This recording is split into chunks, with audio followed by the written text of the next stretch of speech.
Hey, welcome back, everyone. Let's give everyone a few minutes to join in.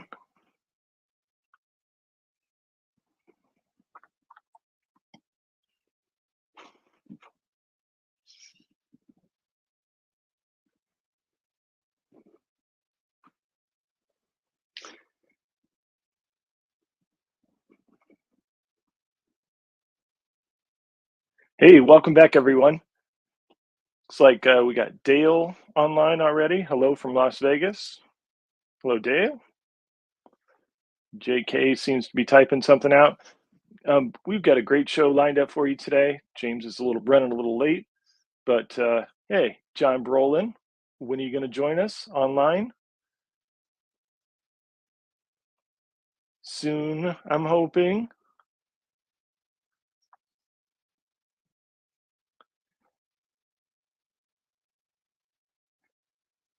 So, anyways, so James is running a little late, and he went to a show this weekend, and he was a judge at that show. And I'm interested to know um, what he was looking for when he was doing the judging. So he's going to comment on that, and I would like to talk later on about our resin 3D printed stuff. And that seems to be the new stuff coming out, and a lot of people are doing it. And I want to know what you guys think. What category does it belong in? It's really not fair to the builder of a 3D model, a 3D printed model, to end up in the general category of box stock or whatever, or competition with all the wiring and stuff. You're starting off with like 12 pieces, maybe 13 pieces with a 3D printed thing. Plus, you have all the prep work that goes into the 3D printed stuff. It just doesn't seem fair. But anyways, we're going to talk a little bit about that. John Brolin says, "Hi, James." And I asked when he's going to come on. He says, John is quite the builder. I've seen pictures of his Ferrari that he just finished, a 360 Spider, and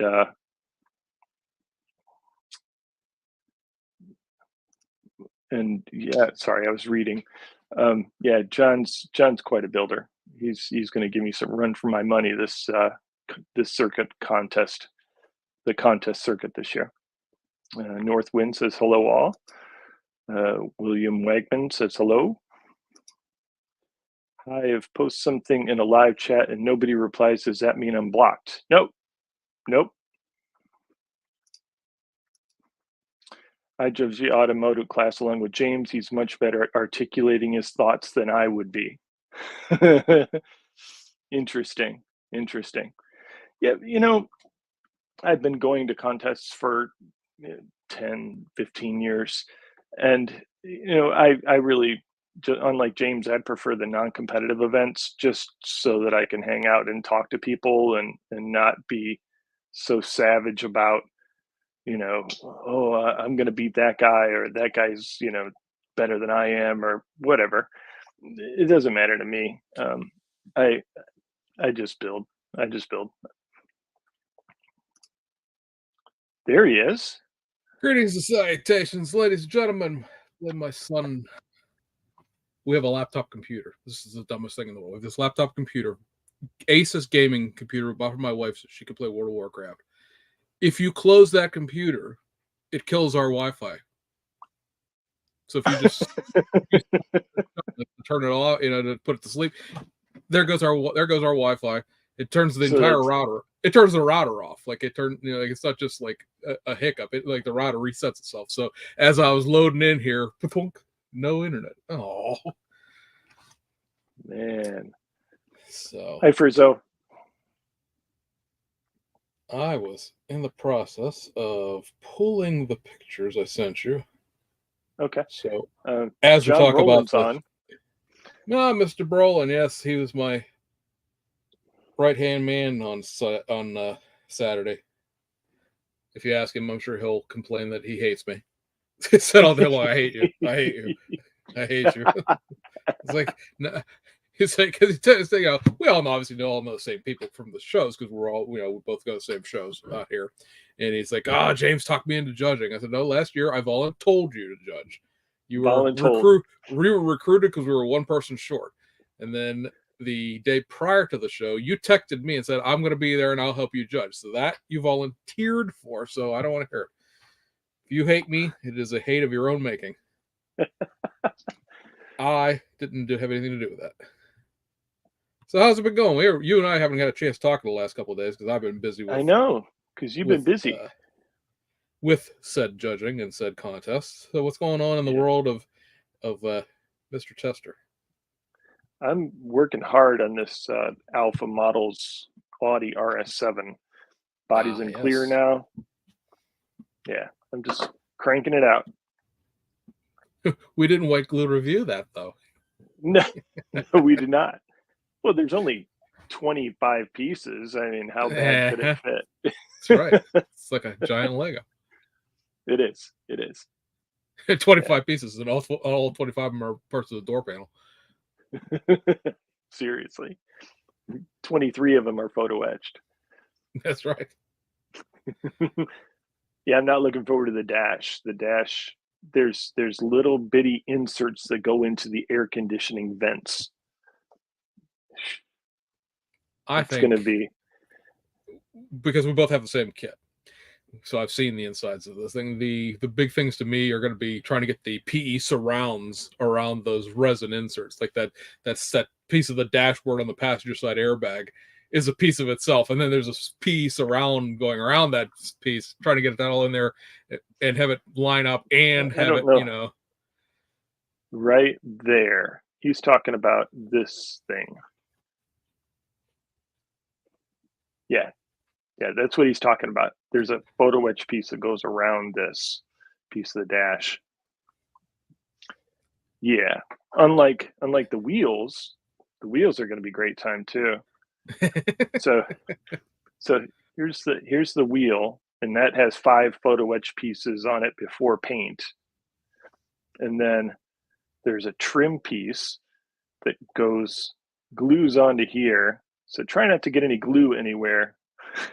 Except for where the photo etch piece goes. Good times. And then you have to bend that star into just right. Just right. Yeah. And a fun time was had by. But you know what? If it goes well, it'll look great because it'll be a metal piece, and it's one of those really near to impossible things to get a good brushed aluminum look, and that'll have it because of the nature of the PE itself. Right. But yeah, I'm having a good time with it. Looking forward to the next one too. So, and the next one after that, and the next one after that. So yeah, exactly. And say I finally guilt tripped you back into being more involved with those guys. So you'll hate me too before this is all over. James, Kevin Smith's with us today. Hated man and hobby. Excuse me. Dale, let me be the second person to welcome you to Ohio. Yes. Dale, when are you coming? To make a correct 69 Nova, you have to use 2 kits. Is it still box stock? No. Nope. I think it would in one box. I think that would depend on the pieces, because if we're talking about that hinky thing that Revell did with the Yenko, where the Yenko had none of the Yenko parts in it, but then they released that fake COPO Nova. I just call it a Copo Nova. I don't know if that's actually how you pronounce that or not. But they released that Copo Nova, and that had the flat hood and the right seats and the dog dash hubcaps and all that. The only thing you had to do to actually make those 2 kits like this was exchange the decal sheets, because all the Yenko decals are in the Yenko sheet, or and then if you take if you look at the Copo sheet, it has not only the 429 badges or 427 badges that are on there. Yeah, it also has 396 badges. So you could, by taking that and put it in the Yenko kit, which has all of the correct SS parts in it, make an SS 396, which is something they only made like 2,000 of or something like that in 1969. It's a rare of the things you can make, because obviously Yanko's an aftermarket car. Of the stock cars you can make from the factory, it's like one of the rarest cars you can make. I was like, oh, I guess that fixes the problem that the Yanko was a half-ass joke, out of the box. You kind of fix it by swapping the decal sheets around, but I think that would be out of the box because Yeah, I changed my answer then, Dale. Yes, it's box stock if you just use decals, because decals don't matter. Yeah, so most contests will allow you to swap out decals. Otherwise, you'd be stuck everybody having the same kit, basically. And then you get into that weird out of box stuff what they do, where you can use stuff from other kits, and it's like, okay, we're splitting hairs now, and it gets weird. So I kind of gave the warm up for it, James. So as you were judging the automotive categories with Mr. Brolin, what were the top things that you were looking for as a judge? Seem to be on like such narrow. There we go. So we're in such narrow profiles there. I can't lean back in my chair. I'm going to go off the screen. The IPMS algorithm, if you will, for how anything is judged really, but cars are sort of a three-pronged approach where construction is the first phase. So you're looking for as few flaws as possible in a construction phase. So that's obviously alignment issues, a lot more with planes and stuff like that have actual alignment. But we did see cars that were not necessarily tripoding, but had positive camber on one wheel, negative camber on another one, where your wheels just weren't lined up. And that's a tough thing, because that's something you have to, as a builder entering a contest, you have to give that one last look, if you will, at what you're putting on the table. Make sure that your wheels are aligned, because they can go all cattywampus in the box, or when you put it down on the table and then slide the sheet over, and all of a sudden one of the wheels that was perfectly straight is doing hey, lean out to the left there. We had a couple of things that seemed like that, and then obviously glue on the windshield, glue in general, right? Because some people will, unfortunately, you'll glue your painted parts together and you will get glue come out your seams, and painting over that without fixing it first, in the sense of sanding it off and then having to spot repair that rather than just painting over top of it. And you can clearly see there's or not even so much with a brush, a can, an airbrush, whatever, but no matter how thin a coat of paint is, you're going to paint over that blob of glue that is, risen up out of your seams or whatever. Right. And then your second prong of that is then finish. And, on the military stuff, it's a lot more of a realism than it is in cars. Cars are given a great deal of leeway within the idea that obviously people are building customs, and we had a number of weathered vehicles there, a number of rat rods and things like that. So how do you judge on realism? What's a realistic rat rod look like? Everybody has a picture in their mind of what a rat rod is, but is that realistic? Because that's a homemade car, for lack of a better way to look at it. And so any of them could be any way you want it to. So that's is the, weathering realistic within the again, my thing is your fiberglass Corvette rusty and things of that nature.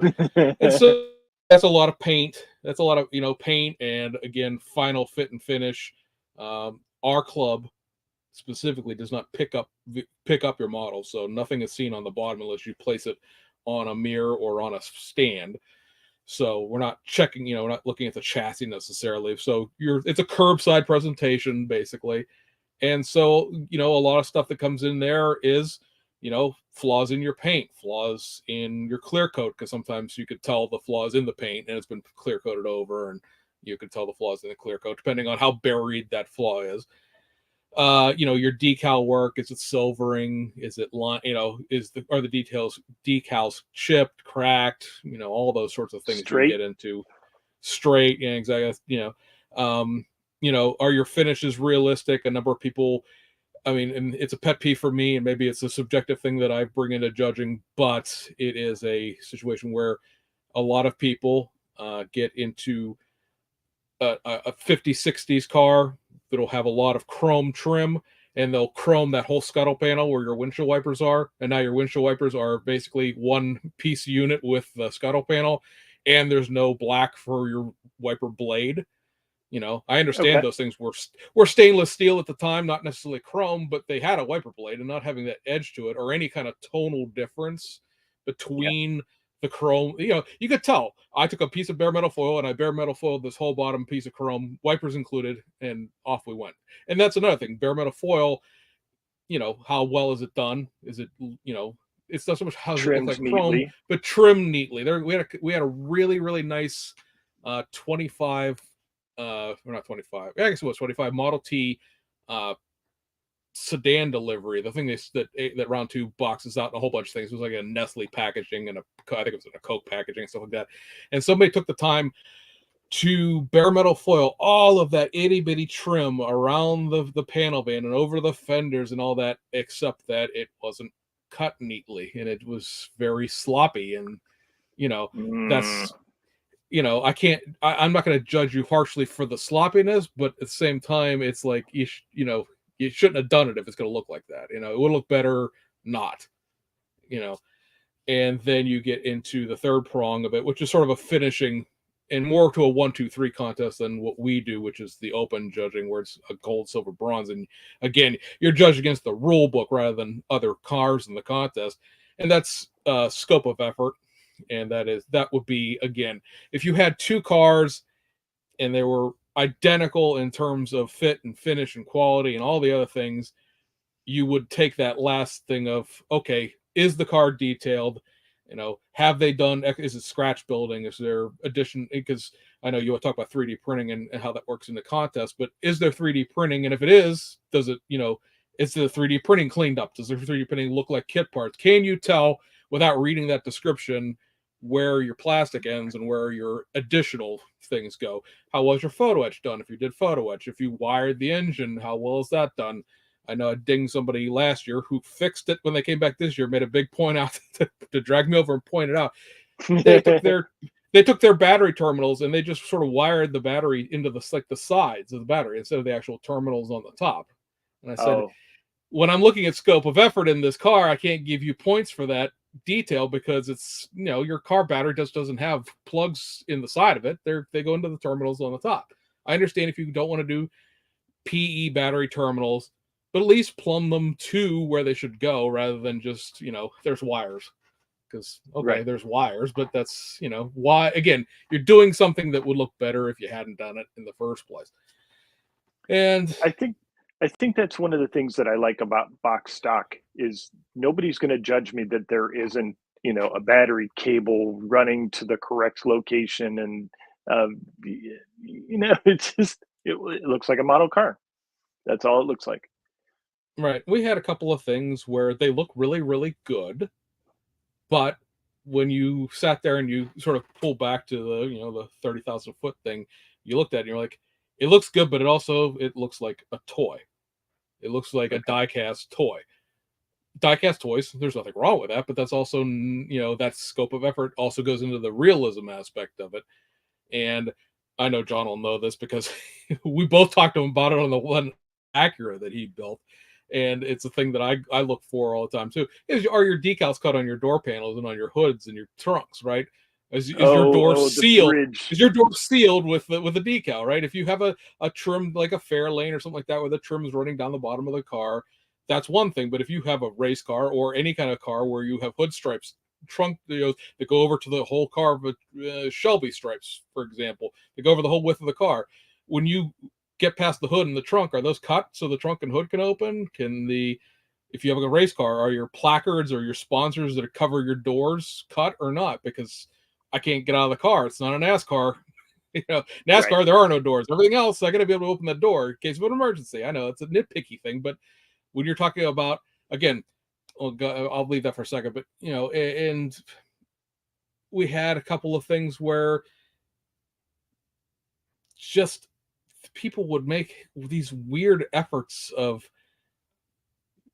everything would look really, really, really good. And then you get to this one thing where it's like, did no one else see this before you entered it? Because we had one gentleman who painted a number of race cars Now, all of them were painted the wrong color as far as the actual one-to-one color goes. I'm not going to ding you for that necessarily, because I have to judge what's presented and what, and subjectively, not everybody there knows that Volvo station wagon should be white. It's not supposed to be silver. So I'm judging you based on how well you painted it silver. I know it should be white, but that's not a thing.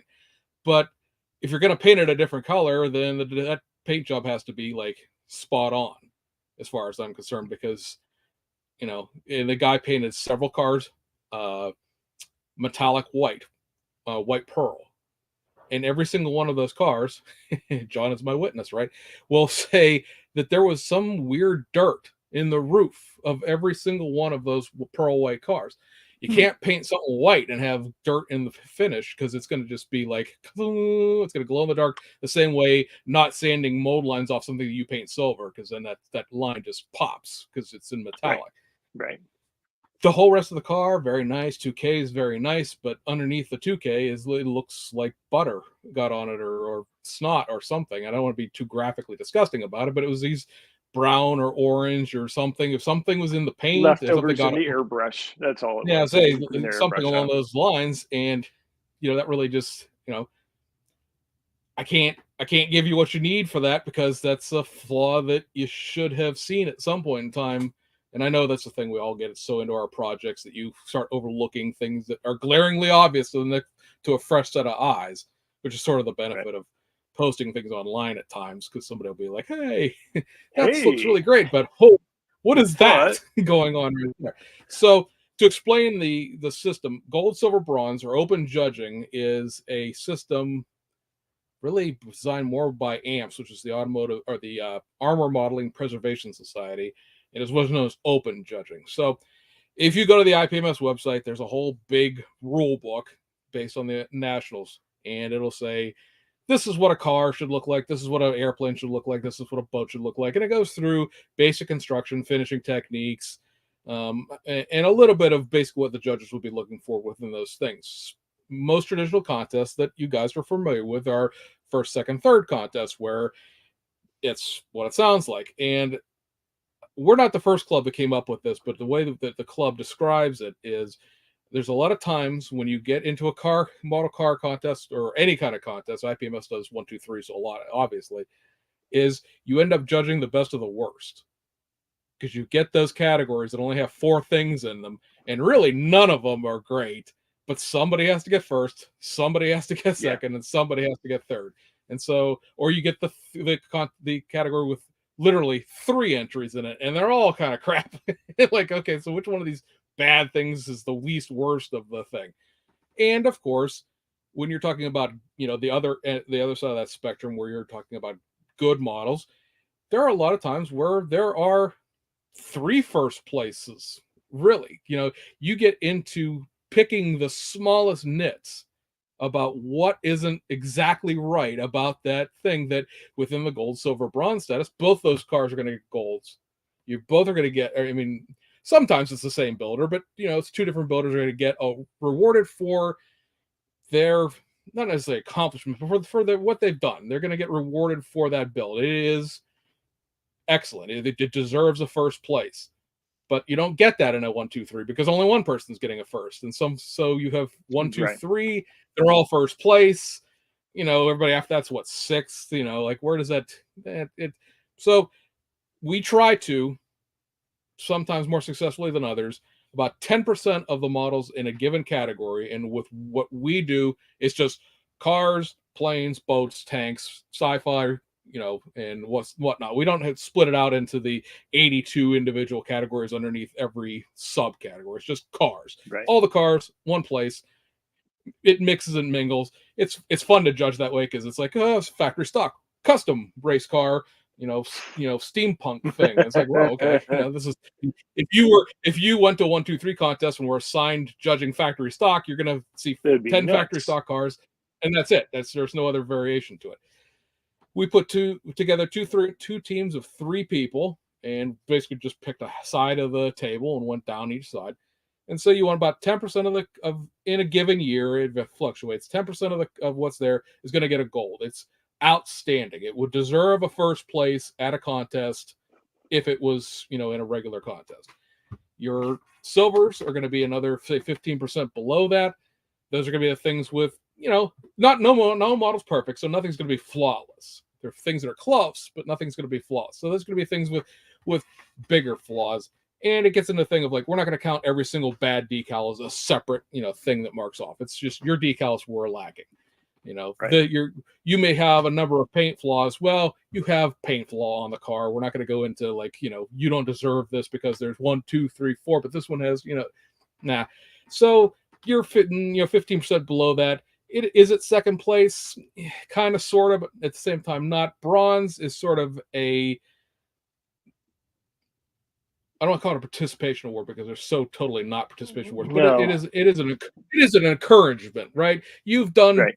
basic things correctly. You need to work on this. You need to work on that. I hung around the table the whole time. If you wanted to come and talk to me, everybody knew who I was because I'm the car guy in the club, right? So point me out. That guy over there, he's the one you need to yell at. I'll tell you straight to your face why you got what you got or didn't get it. That was a question we had. A couple of people came up to me as we're putting out medals.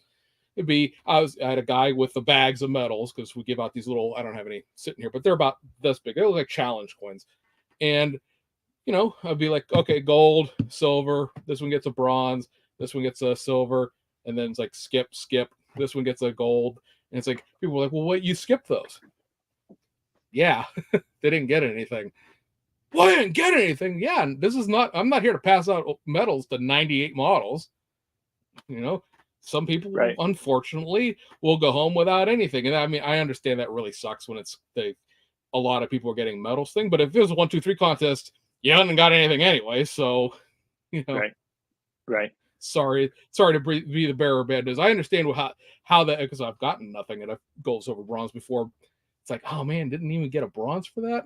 But go find the judge, ask why they judge that way. And having a 3-person team the way we do, it is a vote. Everybody gets a vote. It is not a singular vote. Every single person in the 3-person team gets a vote. It is a discussion between the 3 as to what it is, but it's not a consensus. So everybody can vote the way they feel, and then your low score is thrown out and you average out. So a gold, silver, bronze is going to average out to a silver. 2 golds and a silver is a gold. That sort of thing. The only time where I come in really, or the head judge comes in, is if you have gold and 2 nothings. Like, what happened there? Why do you think this is first place and you 2 think this isn't deserving of anything at all? So Okay. it's the format I like. I think it rewards builders for the effort they put in. That was the word I was looking for before. The effort they put into what they're presenting. I'm not the modeling as art guy necessarily, because what we do for the most part isn't really art. It's a scale replica more than it is a piece of art. But Okay.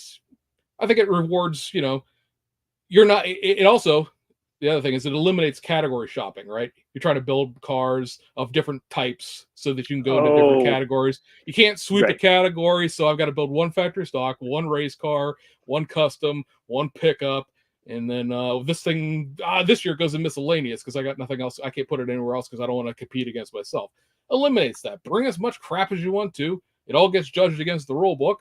And we had a couple of people go home where a couple, 3 of their models didn't get anything. We had one guy go home. Well, John as well, but one guy go home with nothing but first place, nothing but golds. His work was outstanding. He got Right. rewarded for having 4 outstanding models on that table, rather than probably in reality, if that had been split up the way you would split up in a contest, he might have got 1 first, maybe 2 firsts, depending, because those things overlapped each other as far as where the categories would have been placed in a regular contest. So Okay. I think it works out for people. We had a lot of people come up to us and say that it was the first time they've been to the show and they really like that judging format. And we have several people come up to us and say that the reason they come to the show is because of that judging format. So I went home happy. Some other people probably didn't, but that's long as I go happy. I I don't don't know. care. I don't know. I don't know how I would compete in that because I don't know. I don't like to compete. It's not a competition. You're not competing against anybody except yourself and a rule book. Right. Right. Yeah, I suppose if I put my mind to it and said I'm going to build for that competition, and there was in this model at all no visible flaws, then yeah, I could probably do it. I could probably build a gold car. But do you want to build that, you know? Well, it didn't at Cleveland 2 years ago, because again, you cheaped out. Us went to Japan last year. 2 years ago, didn't the GSR car get first place in competition at that show? It did. And then the Senna got first place, and it got best paint. So you've built gold standard cars before. It's not a question of whether or not you can or can't. So, Right. but again, like I know like the stuff you've built recently, you have two good small cars. Well, you can enter them both, because you're not going to be competing against yourself in competition that way. You've got your crazy Itasca or Ichika girl, MRS, and this RS7. Well, now the MRS is one of those things of like, okay, well, both those cars be factory stock, because there's nothing custom about that MRS other than the wrap around the decals, right. Right. So are we trying to shove that MRS into custom because it's got the wrap on it, or is it factory stock? Well, again, now you're competing against yourself, because both of them are new enough. They'd be in the 72.5 or replica stock. So again, you're not competing against yourself there. Bring all four. Get the right. I haven't seen any four of these in person yet, but I'm assuming they'd all place somewhere. They'd all metal somehow. Yeah, the little Toyota's not going to get finished because I'm doing the Alphas. Mr. Winben. He's on. Yes, there he is. So he shared the instructions with me. I wish I could share them with you all, but for the new upcoming Z4 kit that he's working on, and it's amazing. I'm laughing here at Frank's Model Works saying gold, silver, bronze, and then my work gets a crushed tin can that originally had baked beans in it. Sir, I started watching the third part of that Mustang video. I really do appreciate the dark sense of humor or dry sense of humor that you have. New channel on YouTube there. He's been on Instagram for a while, and somebody told him to make a YouTube channel. And as he said in the very first video, make a YouTube channel, they said. It'll be fun, they said. So he's learning how to videotape and edit and all the rest of that good stuff. So I believe he's in New York or Jersey, New York, I think.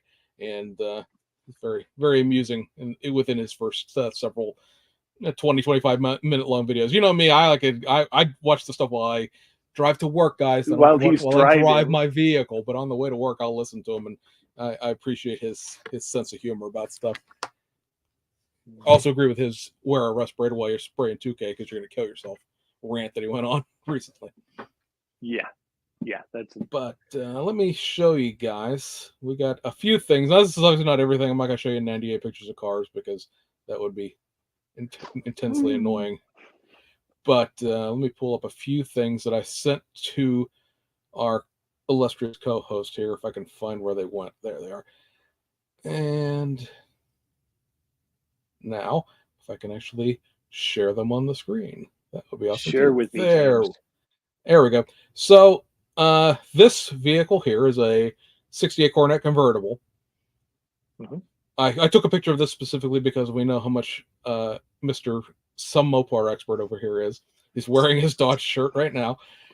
This vehicle had what was touted as a 3D printed convertible top for a 68 GTX. And from what I understand, the scuttlebutt of what was being talked about, this is entirely the wrong roof for this convertible. I don't know. So I didn't judge it for that because it's a roof on a convertible and it looks like a convertible roof to me. So that was certainly not something I went off on a tangent about. But, it's a pretty well done vehicle. My picture's blurry up here. It's a potato phone. But he did do the thing where his whole bottom trim here is, foiled into. Yeah, he could have used a wash in there, maybe. Yeah, something to bring it out. I'm not here to pick on this person or their car. Just that's what I was talking about. When I said it looks very presentable. One piece. He got I believe he got a silver for this.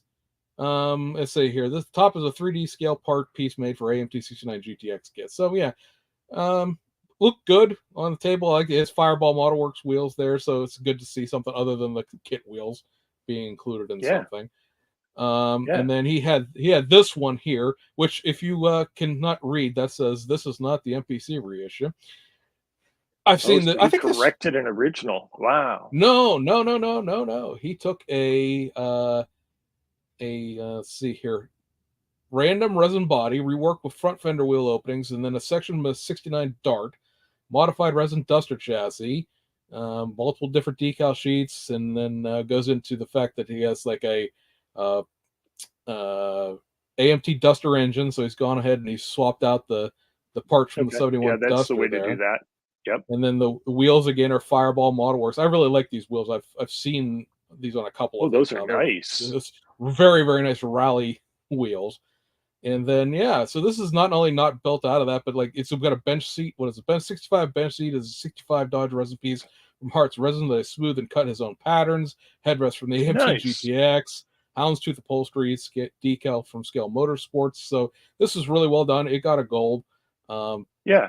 This is because scope of effort here. All right, this is not just the MPC kit with a nice yellow paint job on it. And it's about as close to flawless as you're going to get out of a paint job. It's again potato phone not working for you on the back end here, but yeah, and I'll comment that it has a sizzler option on the hood, which does mean a 318 2-barrel car. So that's correct. Got the 2-barrel there. Yeah. Yep. So it was very, very well done. Very nice. And then this vehicle here is a 32 Ford. All three of these are from the same builder. He ended up getting best engine.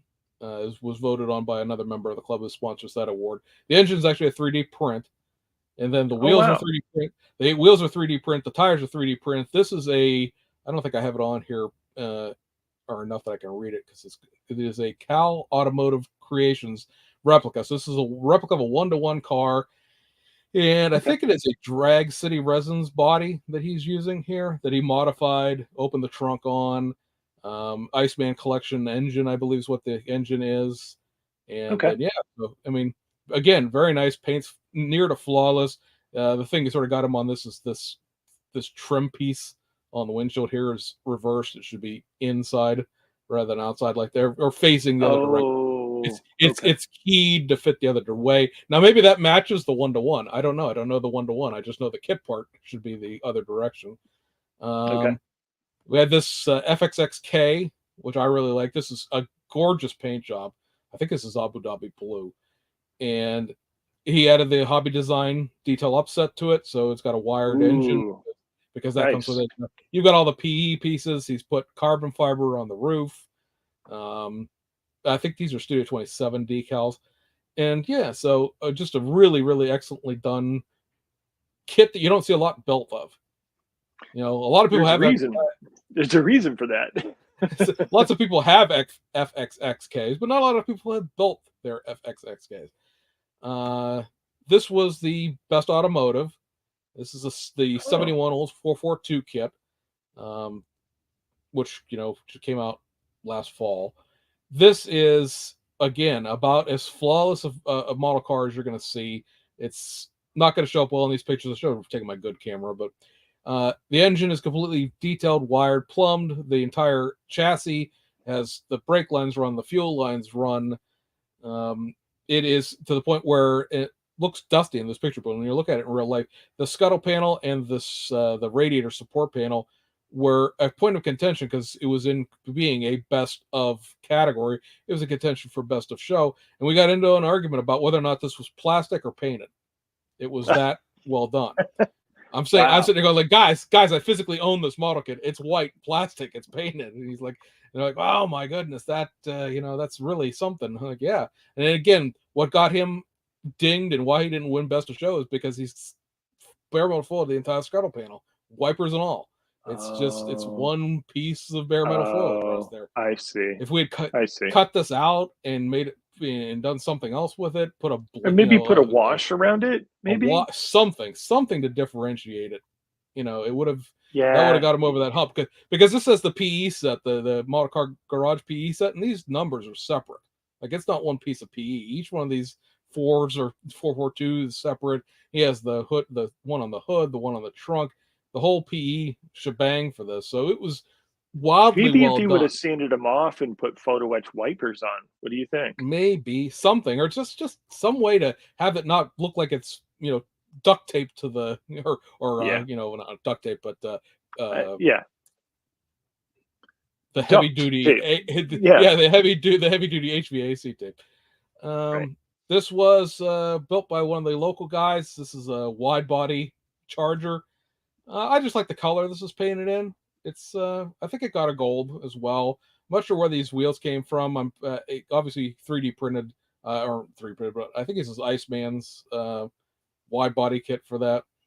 I think. Yeah, I haven't seen it in person. Well, it's black box, Box STL. Yeah. But I think that's what this is as far as that goes. And this is actually I don't know if I haven't seen the 3D print in forever long, but this is one of these. No, those look like the stock wheels. Maybe they are. But what I was going to say is that this is actually, whether this is in the print or whether he did this himself, it's got that cut line in the over fender. How many times I've seen an over fender where the door's over fendered shut? Like, how do you get that door open ever again? So that was nice. I appreciated that. And let me see where I'm at because I don't want to go off on a. Nope, that was the last one. So that was that. So just a selection, a couple. I didn't have time to take pictures. There was a lot of really well done stuff. I think we gave out somewhere around 15 golds in automotive total. So there's way more better, other stuff there. A couple of guys had, or one guy in particular had the Wicked resins. If you've seen those, the LMP race cars. They did the BMW and they did the Peugeot from the Le Mans series. He had those done, very well done. He had an R35 Tamiya kit out of the box. Again, pretty close to perfect as you can get a box stock model. The automotive guys, I didn't enter anything, had 98 models on the table out of 323 total entries. So for an IPMS show, this was a car model show that happened to have some planes in the table behind it. We are in the area of the country where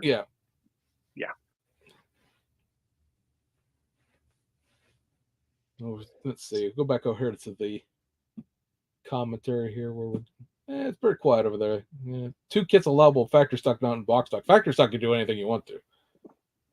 Factory stock, you better wire it and stuff like that. To be honest.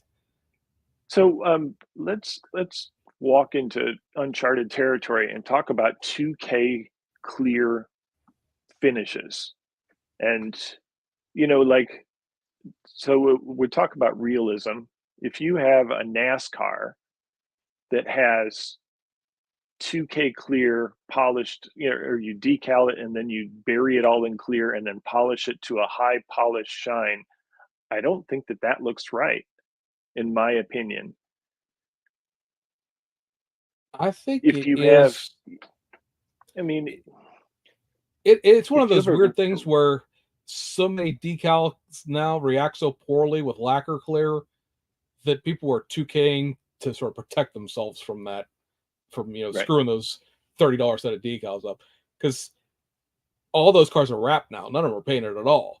So some of them are shiny vinyl and some of them are matte vinyl. And if you would go into realism, then you got to start going, race by race. What does this represent? And how was the car painted that race and stuff like that? I think that's some minutia that a judge isn't going to get into, because I don't think enough people, are going to pull up J-Ski's site to see how the car was painted at Daytona, per se. Right. But should it look like a Riddler Award winner? No, and I think that's the problem with 2K Clear in general. It's too shiny for almost everything it's used for. Yeah, but I agree. Your alternatives are, what is it? LP9, I think, is the Tamiya clear coat, and the TS13 in a little bottle.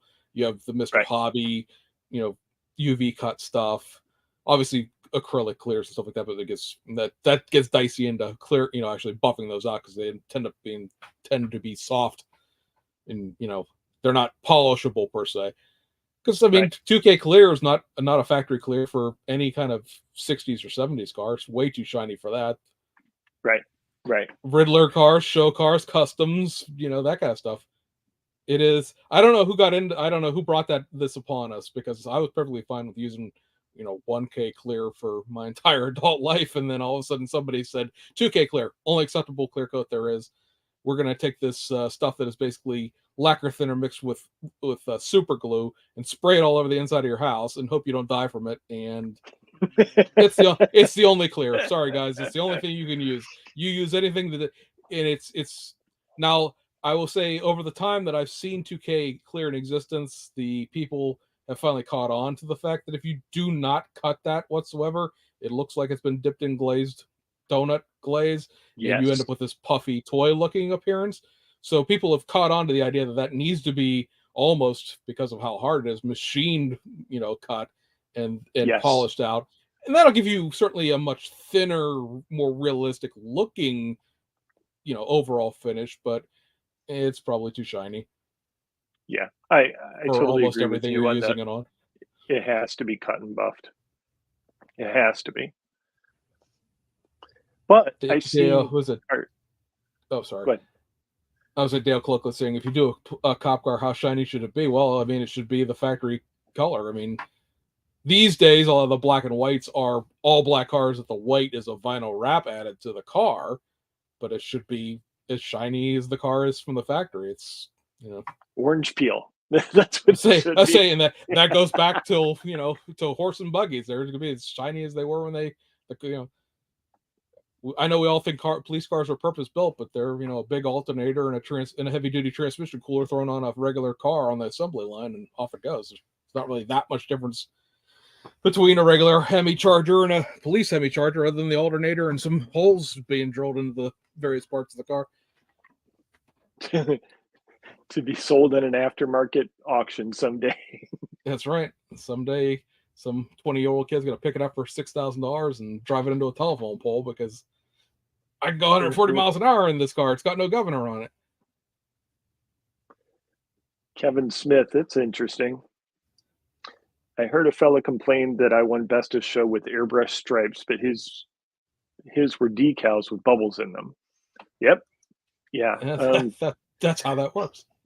And that's how that works. Right. I think you're probably talking about your Camaro, your 69 Camaro, silver with red, garnet red painted stripes. That was nice. Yeah, I lost my train of thought. So our friends on the Japanese model car channels, some of them still use lacquer clear, like the Gaia Notes lacquer clears, and I think, in my opinion, they are getting a better finish with that paint than I'm getting with my 2K final finish. Right. Yeah. I mean, you go back forever. Well, no, that we're using enamel clear coats back then, but lacquer clear coat was lacquer clear coat, and everybody used it. I mean, TS13 was sold by the gallon basically, and that was everyone's pretty much everyone's go-to clear coat for forever. And then Tamiya had that. Well, I'll tell you exactly where that happened. Tamiya had that situation where they had to relabel the spray paint cans to meet the new California, cancer and emissions blurbs that are on the cans of paint these days. And that they didn't pull the paint off the shelves, but that stopped the supply of it for a while. So, like any supply chain, it ran out the back end and it ran out the hobby shop front doors, and then suddenly there wasn't any more. And legitimately nobody knew when any more was coming because it was stuck in red tape for forever. And so we needed another clear coat. And the clear coat we decided on, for God knows what reason, was Automotive 2K Clear. Let's go. We're going to take this model, we're going to submerge it and deck seal it, and we're going to call it a day. or get a foam brush and some floor polish. Right? Future sort of came back around. Future was a thing that existed, and then it sort of made a second trip around the sun there when that clear coat disappeared. And then for whatever reason, when TS13 became available again, like 6 months later, just sort of like, oh, cool, and we just nobody ever went back and got it.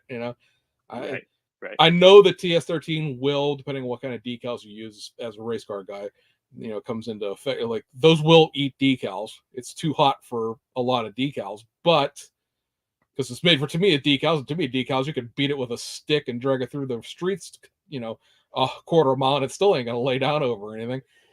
Right. So yeah, I totally understand using a clear coat that isn't going to eat your decals, because aftermarket decals, we both know, are expensive and very time intensive. And the last thing you want to do is spend 40 hours decal on something and go, and then there it goes, and it starts, crumbling up on itself, and right. all that money and all that time is out the window. I had a guy who's on the one forum on Facebook for the Salvino's kits, said that he'd got this kit done and it was great, and he tried to put it together, and for some reason his rear axle wasn't aligned with his rear, fender well opening. He said, threw the whole kit away. I'm like, guys, like those bodies fit the same chassis, like the same from down underneath that body skin. Those kits are all the same. I don't care which one you buy; they're all the same chassis. Like if there was something with that kit that was irreparable, where you couldn't fix the problem with the axle placement, get another one and build another chassis. Why would you scrap an entire, what you call best body I've ever done in my entire modeling career? Why would you throw that in the trash over axle spacing? Like, worst comes to worst, get another chassis and off you go. It's not like you build a $400 71 annual and there was no way to replace it and you threw it away in a fit of disgust or something. And then we had that guy that set his model on fire on YouTube. Frank Modelworks says, I've had tarps with less strength than Tamiya decals. Okay, I should say Tamiya decals will crack very easily if you try to wrap them around stuff. They don't bend around stuff the way a regular decal would. That's why Tamiya created Tamiya extra strong decal setting solution, because they realize that their decals aren't flexible. Yeah, you're right. You're right, Frank. They will break. They will break for sure. That they don't lay down was my point. They don't adapt to curves. Right. And then they were just trash in the 90s in the first place. So did I answer the question? Did we answer the question about 3D printed model cars? Where do they belong at a show? No, I don't think we really touched on that very much. It was just sort of like, I knew it was something you want to talk about because I made a whole shtick for it here. Like fancy professionalism there. Thank you. Yeah, I think that there should be a separate category for 3D printed kits. Not I 3D printed an engine to go in my plastic kit, but entirely 3D printed kits. I think there should be a separate category for it. I can see that. Yeah. I think it requires a lot of knowledge or honesty, depending, that maybe doesn't necessarily propagate a model contest, regardless of what organization might be running it. Because you get into a lot of things like, you get a 3D kit and it's, a lot of sci-fi stuff. It's in 5 pieces. Like, did you build that or not? I mean, a lot of that's presentation. That's like a curbside, kit of what's it look like when it's done, because there wasn't much construction involved in that. Right. And it is something that the IPMS is currently on the national level is, in a strife about, because certainly the old guard sees it as cheating because it's not scratch building. You didn't take sheet styrene and make this thing. And I understand that point of view. It's certainly, but it's also a different set of skills, especially if you're the one designing the files, right? If you understand CAD well enough to draw stuff, to make the things, that is a skill set within itself. It's not maybe as dexterous with your hands as scratch building is in the traditional definition, but it's certainly a skill set to have. Gluing something you bought on isn't a skill set any more than gluing PE or resin together is, and aftermarket's aftermarket. Like anybody that finishes one of those too many projects, I can't remember the guy's name. That is, what his name is. Burns. Robert Burns. If they finish one of his cars, that is a feat, because you're getting body, hood, bumpers, and glass. Not even glass. Excuse me. So you're scratch building a chassis to fit. You're scratch building an interior. The whole 9 yards. I think that deserves more than somebody who took a kit and glued it together and painted it. Yeah. The IPMS discussion is like how much 3D printing in a project would constitute something that goes in a 3D printed category versus not. And Okay. you did see recently. Well, I think it was last year, maybe, but I know it is for sure this year because I've already looked at this year's rule changes, prepping for judging this summer. Is that in the what they call basic kit build, which is the old out of box category, they have banned the 3D decals, the ones we were talking about the last time. We were talking about that. Like Yeah. that. Yeah, they've banned those. You cannot add those to a kit because it adds a level of detail that doesn't exist in a basic kit build. You wouldn't be, or out of box, you wouldn't be allowed to scratch build that either. It would just be out of box. So I certainly see where that comes into play. And a lot of the drama, at least within the IPMS, is like, well, if you bought a rocket, a literal like NASA rocket, well, it's going to print out in like chunks, and you put the chunks together like a giant stack of soup cans. And how much building did you do with that? And if you're building a 3D base in a 3D figure, and the figure is the base, the torso, and the head, and maybe arms, and it's still how much building is that really a model at that point? Like until it prints out of the printer painted, it's still a model.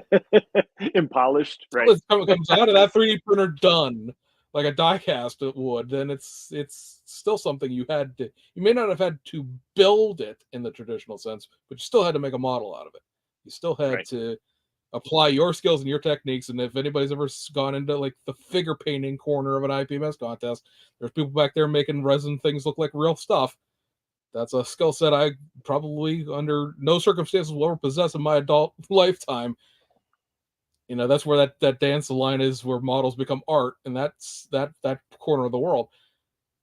You still got to finish it. You still got to make it look like what it looks like, no matter what medium you use to begin. And most of those figures are 3D cast anyway, so you're still only got 3-4 parts. Who cares what if you sucked it out with a vacuum or you printed it off a printer? What difference does it make where the resin came from? It's still only so many things. Right. But going back to, from what I can remember, going to contests, judge contests where it was turned aluminum, machined aluminum, photo etched monsters, always won best of show.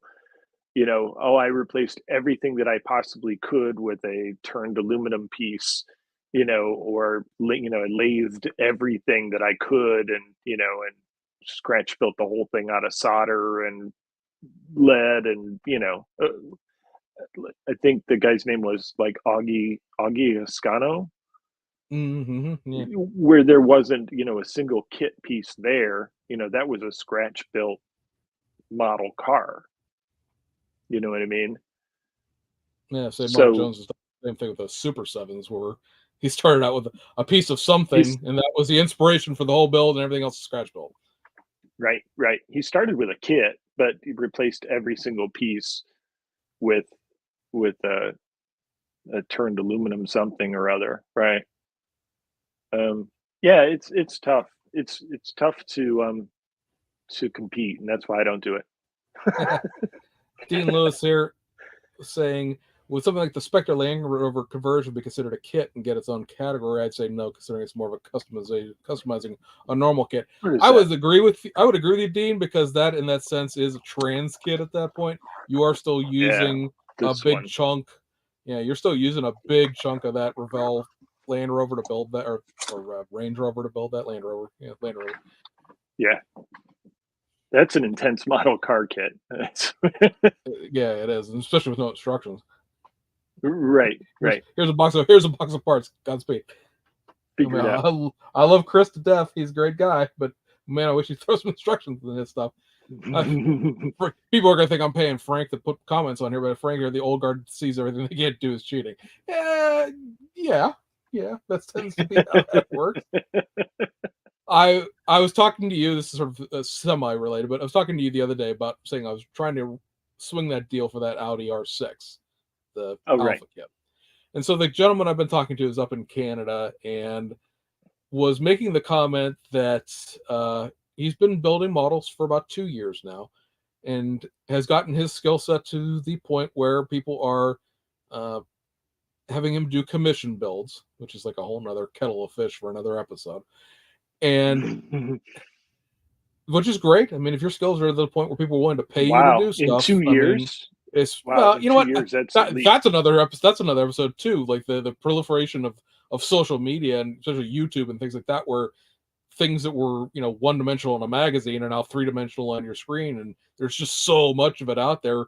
Even the bad stuff, you learn stuff even from the bad videos that are out there that people coming into the hobby are, the old guard would say, an unfair advantage because you didn't have to suffer through learning because it's You just didn't all that have to learn information's how to there. do things, right? Right. I mean, you still have to apply the knowledge, but it's not like it was.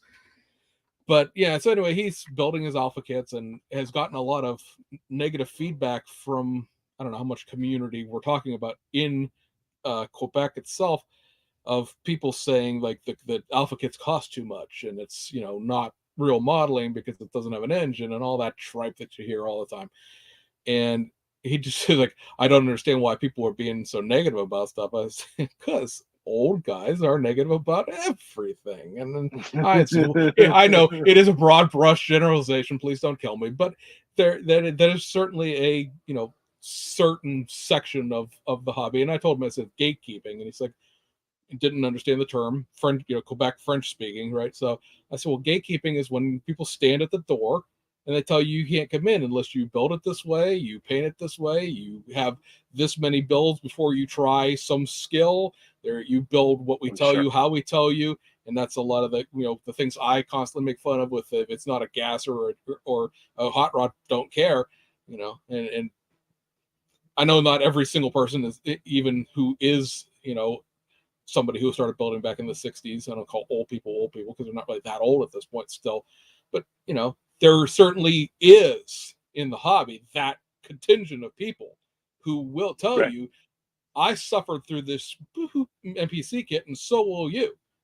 Otherwise, you're not a real builder because you didn't do it the way we did it. And it's like, yeah, I know. But there's a lot of things we can look back in history and go, we didn't do, and now we do, and do we really want to go back to that? It's like, right. Not every, there's a certain. I think that's a generational thing. That's that whole, the millennials are the laziest people on earth. Now they've got their YouTubes and they learn how to build models without having to sand 9 miles of flash off of a dragster frame. And back in my day, models were $1, and it's like, yeah, back in my day, the models were $4. Now they're 30. I don't know if it's a circular argument. It gets so frustrating to do all the time. I just told him, I said, man, you just hang out with the people that support you and are with what you want to do, and the rest will either follow along or leave them behind. There's just no, you're never going to make everybody happy because being new to the hobby, that's one of those things like positivity and everybody's going to love what I do. No, not everybody is going to love what you do, and they're going to have the dumbest reasons possible for not liking what you do. It's not the AMT Fiat double dragster kit. Why would you build that? Right. There's a whole discussion on Model Cars Magazine right now about Atlantis and the next kit they're going to bring out, and the general consensus is the box art is awful. Well, guys, the parts packs were designed in the 1962. Like, what the contents are. Who gives a crap what it's wrapped in at this point? Like, do you want the parts back or not? Question answer. Yes, no, no. Okay, sorry, we're not making it. The box art was too bad. People were very upset with the 57 Cadillac. If you didn't know that 57 Cadillac was a multi-piece body, and the fact it's been around for almost 70 years now, I don't know what to tell you about that. You could have done some research about that. It's they just go to Hobby Lobby and see it on the shelf. Oh, Cadillac! I've never seen this model kit. Oh, let me grab it. Oh, look at this multi-piece body. But it does take quite a bit of talent to build something like that and make it look good. Oh, for sure. I mean, that's always been my thing. Like, the kit's old. No, you're going to fight with it. And you can make something absolutely gorgeous out of it. I don't want to spend the time doing it, but that doesn't mean I don't think you should spend the time doing it or anybody should spend the time doing it. It's not what I'm going to do. And when you get it done and it's awesome, I'm going to congratulate you for how awesome you made what I know is a piece of dog crap into a really nice model kit. Yeah. And I don't, I know why, because, people were just goofy retards, but like everybody should just have that. I don't understand what the point of being negative in that way, like negative in general. I'm a negative person, right? But like, I don't like your model kit. Okay. All right. I don't know. Oh well, this is a hobby. I don't like your golf swing. I guess your bowling sucks. Again, it's the online stuff, right? You never say the stuff to someone's face that you say to them online. Right. Kind of like that guy that commented on my video when I said that I was going to build 15 more Good Smile cars, and he said, "I sure hope you don't build 15 more of those. I don't like foreign cars." Well, you don't have to watch my channel. Yeah, we discussed Sorry that to before. disappoint you, buddy. So we discussed that before in judging, where it's like I don't like the color of those wheels. Well, that's not part of the contest requirement of painting it the way you liked it. Are they on strike? Okay, they're good enough. Let's see here. There was something. I'm going through the classes here. The whole discussion with Augie Hiscano in the comment section there as to what an artist he was, which totally was. Yeah. And the fact that majority of his models are at the National Model Car Museum now. Be interested to see what Gustafson actually does with that, because I think he wants to move it to. He's trying to move it to like permanent exhibits at real car museums, because I don't, he really is getting up there at this point, and he's got to do something with that before it's too late. Frank's Model Works, again, sorry, Frank, but people didn't want to suffer like you did, because, man, okay, we should know that you didn't make it out. That's right, we're just going to be like, yeah, everything is World War II, right? Everything is just the way. Kevin Smith here is asking you, who is it about the Duesenberg with a stainless roof? I don't know, man. I don't know. Wasn't my thing, so I probably didn't even pay attention to it. Dean down here again without giving up on the 57 custom shop roof Ranchero kit, the most challenging thing I've ever built. I've seen the inside of that one time when it came out in the Hot Rod series. I took one look at that and went, pass. So that was, yeah, that's a special kit in terms of the. I remember. I believe the doors open on that, and they're chopped doors. So it's like really, it's that era of Revell where let's open everything, because that'll work. My friend Steve built that Skyliner that had the retractable hard top, and he did it all in wire so that it actually articulated and closed. That was like, wow, that is cool. But I couldn't imagine trying to build that today. I mean, no. That is what we call a labor of love, James. That is why you would build something like that. Yeah, for sure. All right, this is another one of James's topics here. We'll throw this up on the ticker. Oh, it's so fancy. White glue and you pre-building a model car. You wanted to talk more about your white glue review experiences. So you said in the text message you sent me. Yeah. So I've been doing white glue reviews on my channel for a little while now. I think I've done 4 on the new 71 Mustang, the 71 Demon, the 68 Cornet, and now the a la carte. And I get a lot of feedback about, what's the point? Why are you even bothering with that? Just glue it and put it together, and or why'd you waste my time? You didn't paint it. All you did was just put it together. I really thought that by doing those white glue reviews that I was actually giving some content beyond an open box review. And that's really the reason that I do those white glue reviews. Is it's just one step beyond. Here's opening the box, here's the trees, here's what it is, and look out for this fit problem, because that's what I found when I tried to put it together with white glue. What's your thoughts on that? I have certainly appreciate, the out of the box review within the concept of like, ooh, let me see the parts. But that tends to not obviously tell you what's wrong with the model kit. And I know this in the white glue review has unleashed the critic within James Tester to a certain extent, which is something I appreciate, because it's something that I know in the early years of talking to you was always like, yeah, you built it. What'd you think about it? Like, I have this model kit. Like, what do I want to look out for? surround myself with people that are better builders than I am, and I want to glean from their knowledge. So when I build this, what's wrong with it? Well, I don't want to bash your model kit, James. Yeah, I understand that. I didn't ask you to set it on fire in the middle of the street. I just asked you what were the fit problems with it. And so with this, it's allowed you to, and I've noticed, which I appreciate, I don't know if anybody else cares, the fact that you were, being a little more liberal with your, these are things that I didn't like. I didn't like this. This didn't fit. This is something to look out for.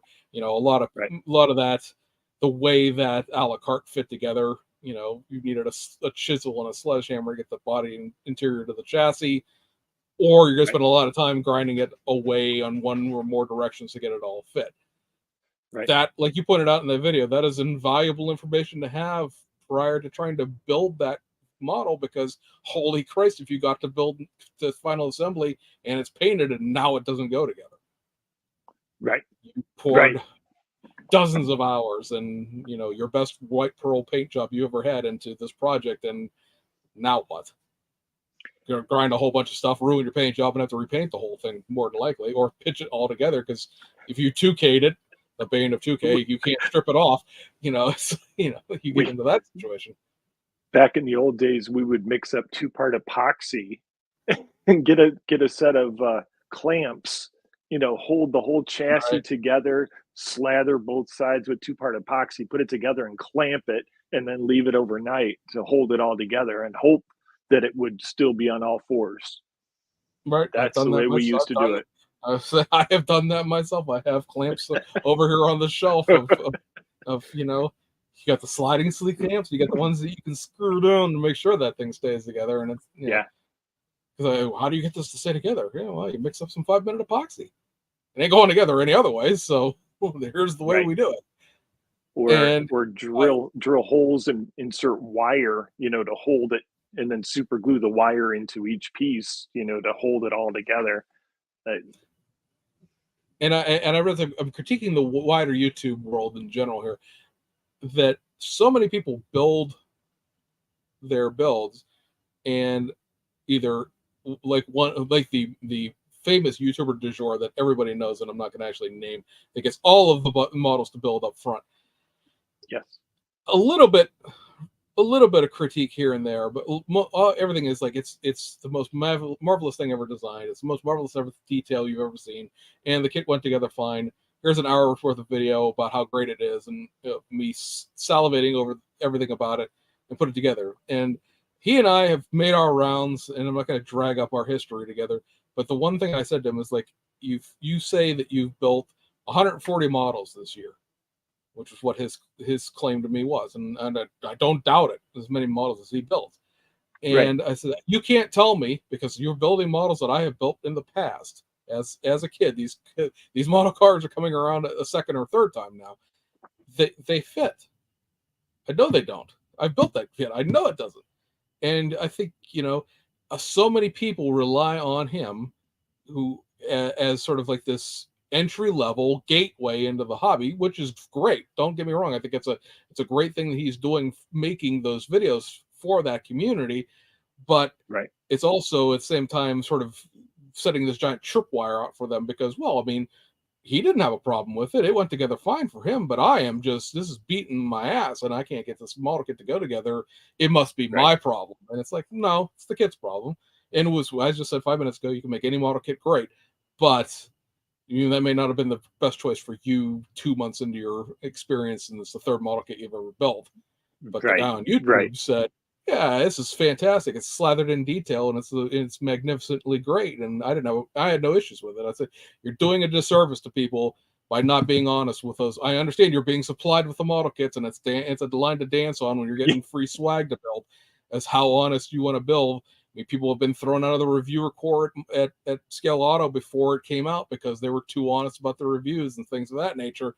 But if you paid for it, and I know he doesn't, but if you paid for it, I'd be able to say whatever I want to about it. And I'm not going to slag on it on purpose just to be, every AMT kit's awful. I'd be like, oh, no, this is what the problems were. This, I haven't done, still, I don't think I've done the review for that one BMW I built, but I'll tell everybody that I talk to about it.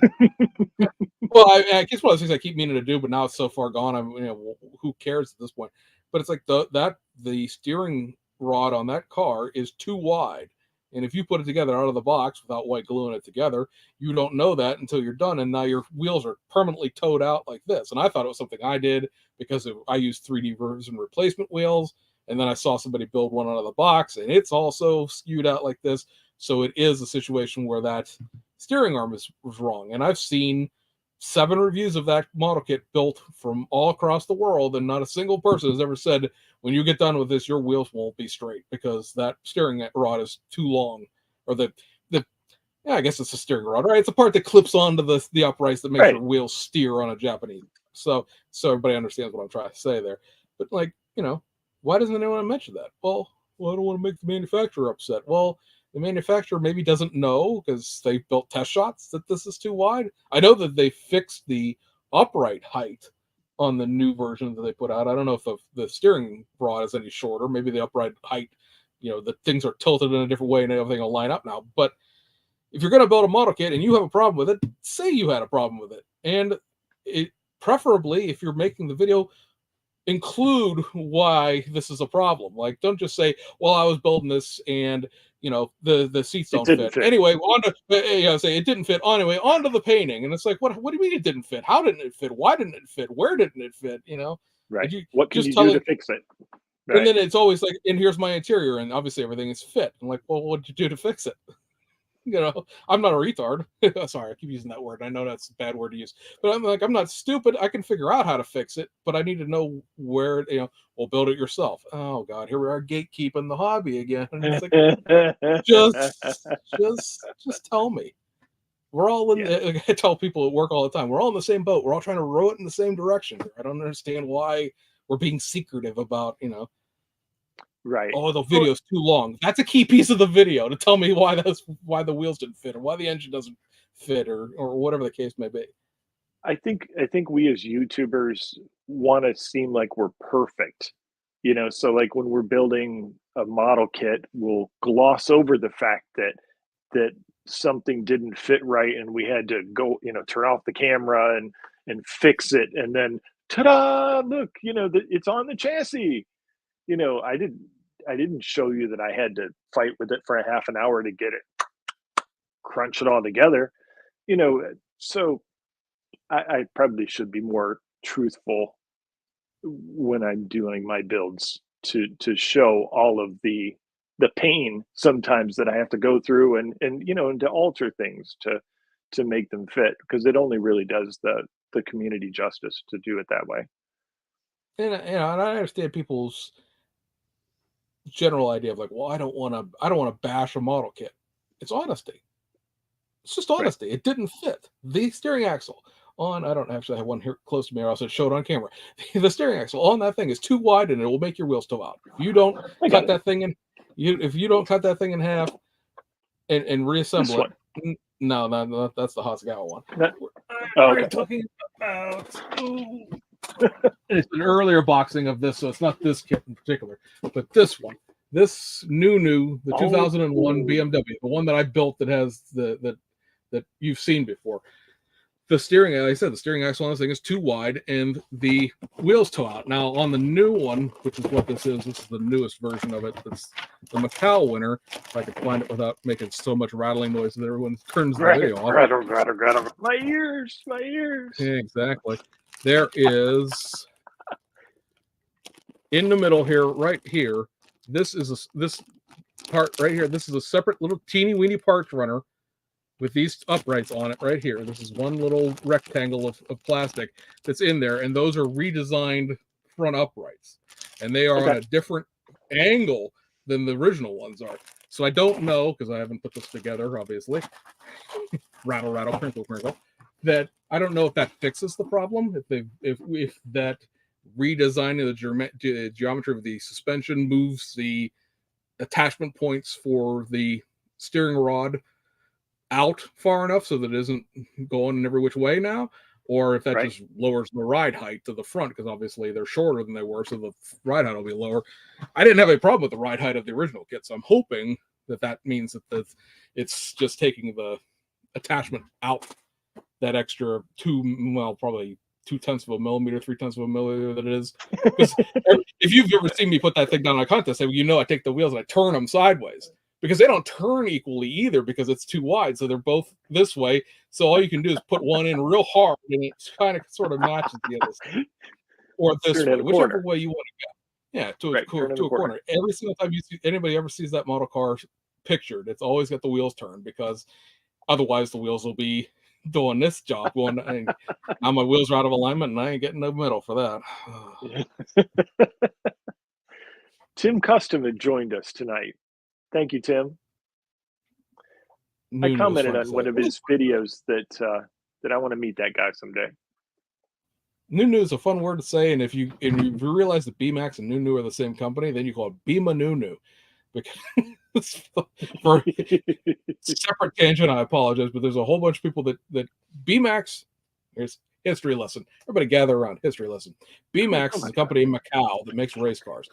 They signed a technical agreement with Aoshima to help them. If you ever look at a Nunu kit and an Aoshima kit, the instructions are almost identical as far as how they're laid out, the style of technical drawing that they use and all that sort of stuff, the paint guides, everything. It all looks the same.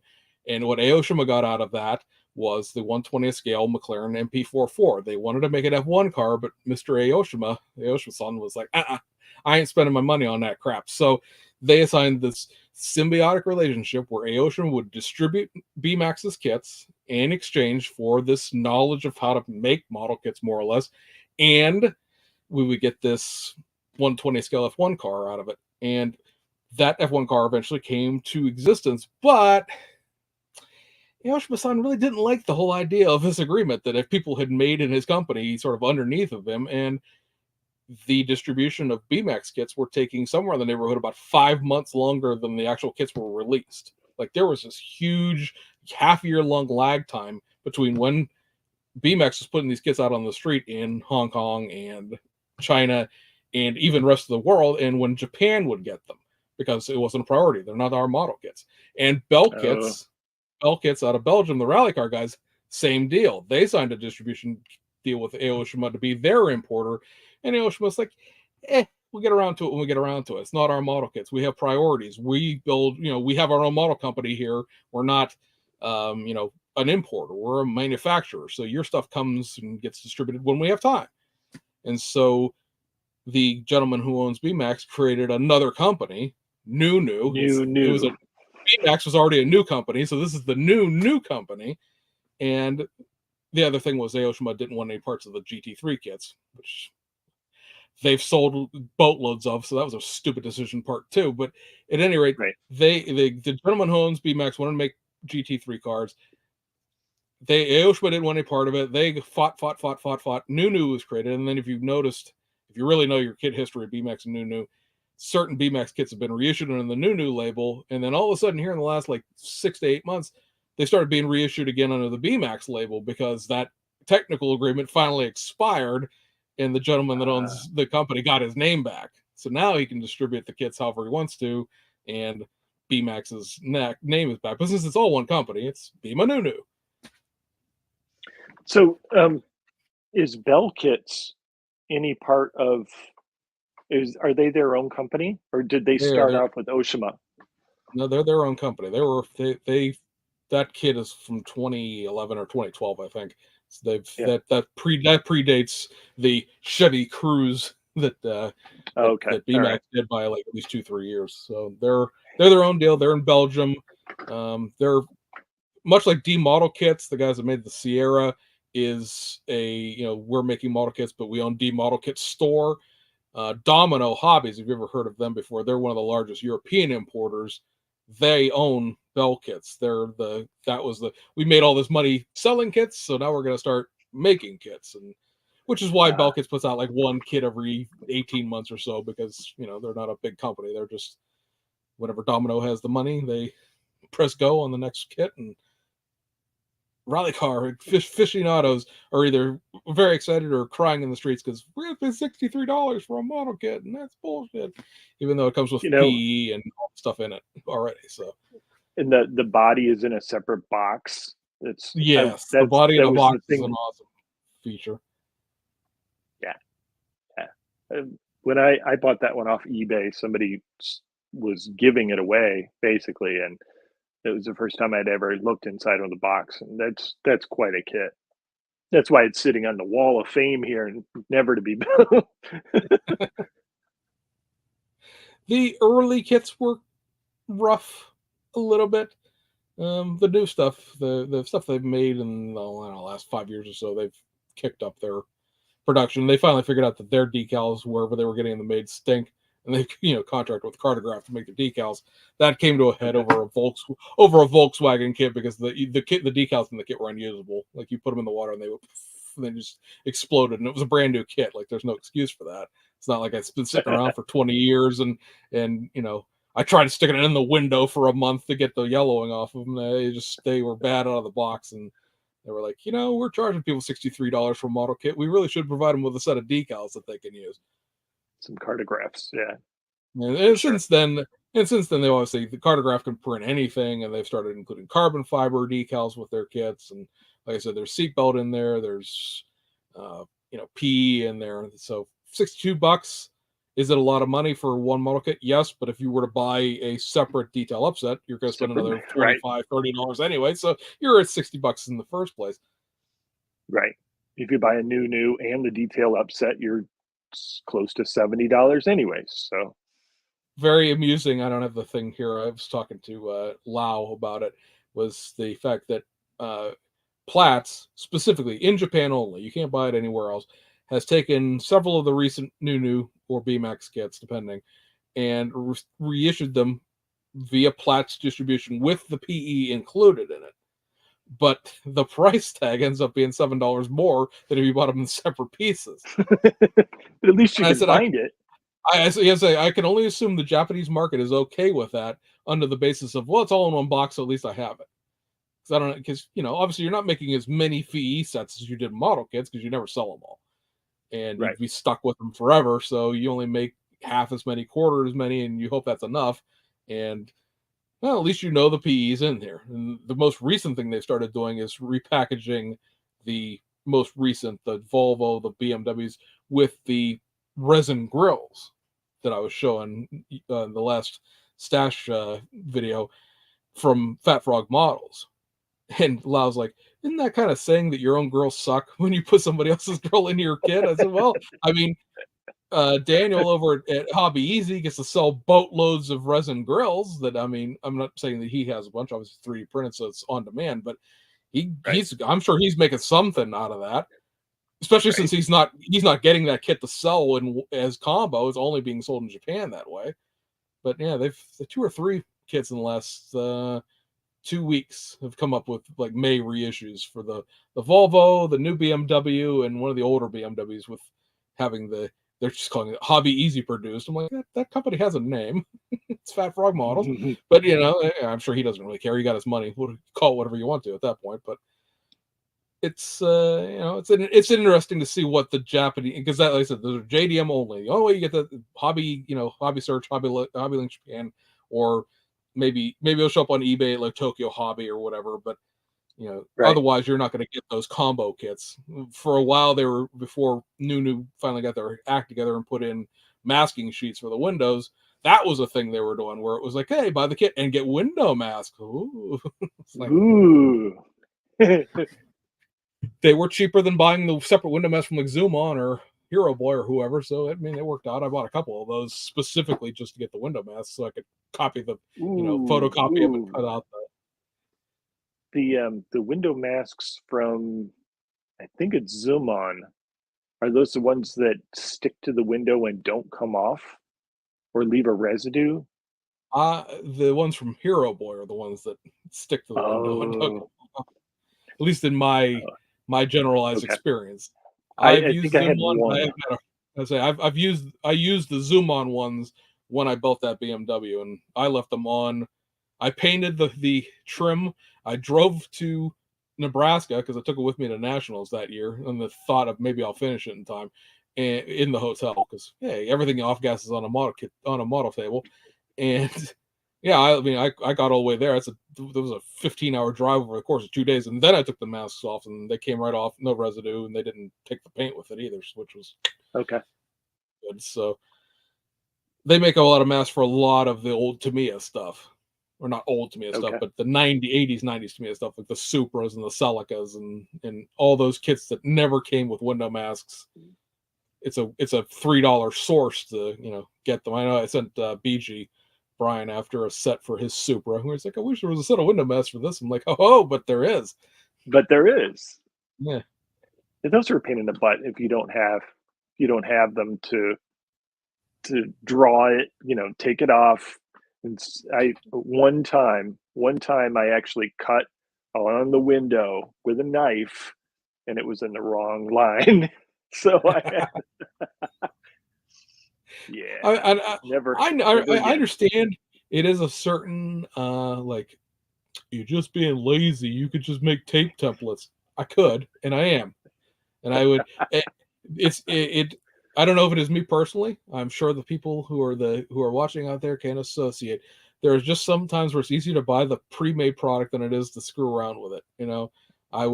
I so much you could scratch build that. I could, but if I could buy one that was already made, it would be just so much nicer. I would pay Misha and those guys over at USCP whatever they're asking for a body for the DBS5 that doesn't have that ejector roof hole in it already. Yeah. Well, I don't care what they ask for. Just give it to me, Tim Custom is shaking his head at us right now. Man, I love guys who can do that stuff. I really do. I appreciate the that is to a certain extent artistry as well. That goes into scratch building, that sort of stuff. That is not. No, I got 2 kids, 3 animals, a full-time job. I ain't got time for that. Eric Ritz is in our club, and he looks at a kit. He opens up the box and says, "You know what?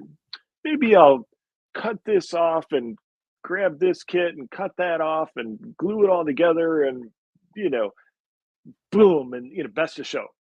And that's what he does. That's what he does. I've witnessed said results on a number of occasions. Right. And me, I don't have that imagination or creativity or skills or whatever. I just like box stock. That's what I like. I think everybody should, and it should embrace the things that they enjoy the most. I glancing at the last comment there. I'm not here to sell you into, into doing something you don't want to do. This is what I like to do, and I like what you do. I have an entire selection of hot rods and stuff over here to build. So it's not like I don't own that stuff. I just, where my current interest lies are where my current interest lies. They, if you would have came to me 10 years ago, I didn't own any of this race car stuff. For it didn't exist in the first place, but it's just. Sorry, I was reading. Sorry. So sorry to put you on the spot. Did you do a new kits coming out research, James?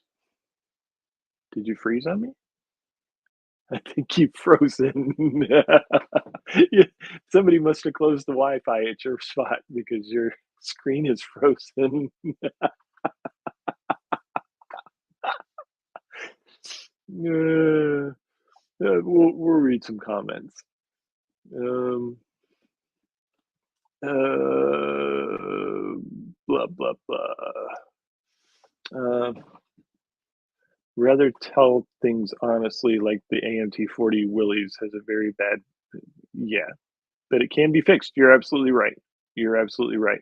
And I think I'd be doing a disservice to the YouTube community in general if I just slammed it together and said, yeah, this is the best kit ever.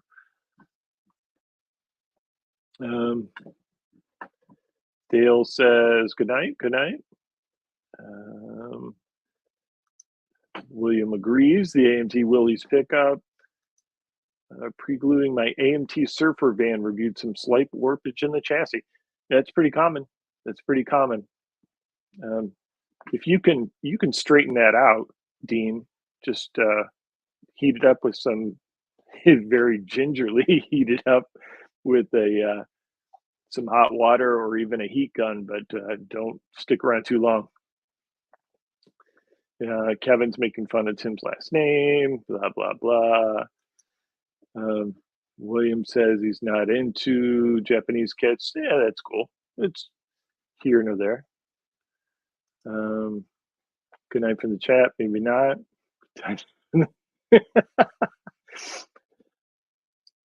Oh man. So James must be having some awful problems technically. So I'm going to draw this at an hour and 36 minutes. I think it was a good chat. I appreciate all of you for coming online to watch us joining in with the conversation. It's always a great time. We'll see you guys in 2 weeks. Good night, everyone.